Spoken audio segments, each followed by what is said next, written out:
నాకు ఏ పాపం తెలీదు. ఆకతాయిలు వచ్చి కిటికీ దగ్గర ఎగ్జామ్ రాస్తున్నా నన్ను బెదిరించి క్వశ్చన్ పేపర్ ఫోటో తీసుకున్నారు. నల్గొండ జిల్లాలో 10th పేపర్ లీకేజీకి సహకరించిందన్న ఆరోపణలపై కొట్టివేసిన విద్యార్థిని బలం ఝాన్సీ లక్ష్మి. క్వశ్చన్ పేపర్ చూపించలేకుంటే రాయితో కొడతాను అని బెదిరించి క్వశ్చన్ పేపర్ ఫోటో తీసుకున్నారు.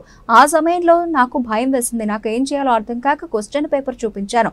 పక్కన ఉన్న వారు కూడా ఏం కాదులే చూపించు అన్నారు. ఇందులో నా ప్రమేయం ఏమీ లేదు. దయచేసి నా డిబార్ను రద్దు చేయండి అని వేడుకుంటున్న విద్యార్థిని ఝాన్సీ లక్ష్మి. నేను క్లవర్ స్టూడెంట్ ని. నన్ను ఎక్కడ ఎగ్జామ్ రాపించినా నేను రాస్తాను. చూసి రాయాల్సిన అవసరం నాకు లేదు. ఎవరో చేసిన దానికి నన్ను బలి చేశారు. దయచేసి ఎగ్జామ్ రాసే అవకాశం మళ్లీ కల్పించాలని నేను వేడుకుంటున్నా. ఎగ్జామ్ రాయకపోతే నాకు చావే శరణ్యం అని అంటున్న విద్యార్థిని ఝాన్సీ లక్ష్మి. నేను కృష్ణ హై స్కూల్లో అవుతున్నాను. ఎస్ఎస్ పబ్లిక్ ఎగ్జామినేషన్ కోసం నన్ను SLBC సెంటర్లో నాకు పడ్డది. రూమ్ నెంబర్ 8లో నియర్ విండో 50 బెంచ్ల దగ్గర నేను పడ్డాను.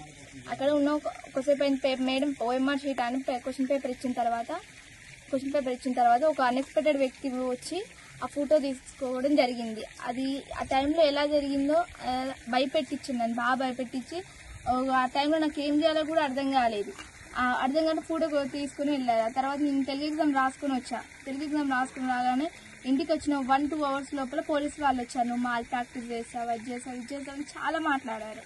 అది చేయలేదు సార్. నాకు ఆ వ్యక్తి ఎవరో కూడా నాకు తెలియదు, పర్సన్ ఎవరో కూడా తెలియదు అన్నా కూడా ఎంత వినకుండా నన్ను పోలీస్ స్టేషన్కి, నన్ను మా ఫాదర్ని ఎగక్కల్ పోలీస్ స్టేషన్కి కాల్లో తీసుకెళ్ళడం జరిగింది. అక్కడ చాలా క్వశ్చన్స్ అడిగారు. నువ్వు నీకు తెలుసా, ఆ పర్సన్ తెలుసా అని తెలియదు సార్. ఎంత చెప్పినా వినలేదు వాళ్ళు. మళ్ళీ 9:30 దాకా నేను అక్కడనే ఉన్నాను.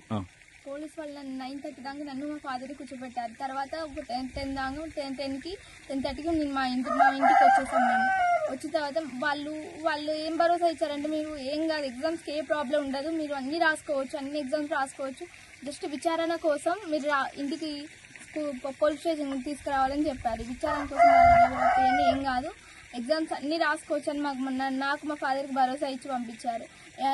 వెళ్ళి మార్నింగ్ నేను హిందీ ఎగ్జామ్ రోజు వెళ్తే సెంటర్లో దిగాలి. నేను నన్ను రూమ్లోకి వెళ్ళగానే నా రూమ్ నెంబర్ పట్టుకుని నన్ను ఒక రూమ్లో తీసుకెళ్ళి నా రూమ్ నెంబర్ నన్ను డీబార్ చేసి పడేసారు. ఒక వైట్ పేపర్ మీద బలవంతంగా ఫోర్స్ఫుల్గా. నా పేరెంట్స్ లేరు, నా గడియన్ లేరు, ఎవ్వరు లేరు. అప్పుడు నాతో సంతకం పెట్టించుకున్నారు. ఆ తర్వాత నన్ను ఇంటికి వచ్చి డ్రాప్ చేశారు వాళ్ళే. ప్లీజ్ నన్ను అధికారులు, కలెక్టర్ గారు, DSP వాళ్ళు నాకు న్యాయం చేయాలని కోరుకుంటాను. 13 years లైఫ్ నాది. జస్ట్ ఒక లాస్ట్ స్టేజ్ నాది. ఒక్కసారి నేను వెళ్తే నాకు ఫర్దర్ స్టడీస్ చాలా హెల్ప్ అవుతుంది. ప్లీజ్ నాకు ఈ 10th పోతే నాకు బతకాలని కూడా లేదు. నాకు సూసైడ్ తప్ప వేరే ఆలోచన కూడా లేదు నాకు ఇప్పుడు. ప్లీజ్ నాకు న్యాయం జరుగుతుంది, నేను బతకగలుగుతా తప్ప నాకు వేరే ఛాన్స్ కూడా లేదు. ప్లీజ్ నాకు మాత్రం న్యాయం జరగకుంటే మాత్రం నాకు చాలా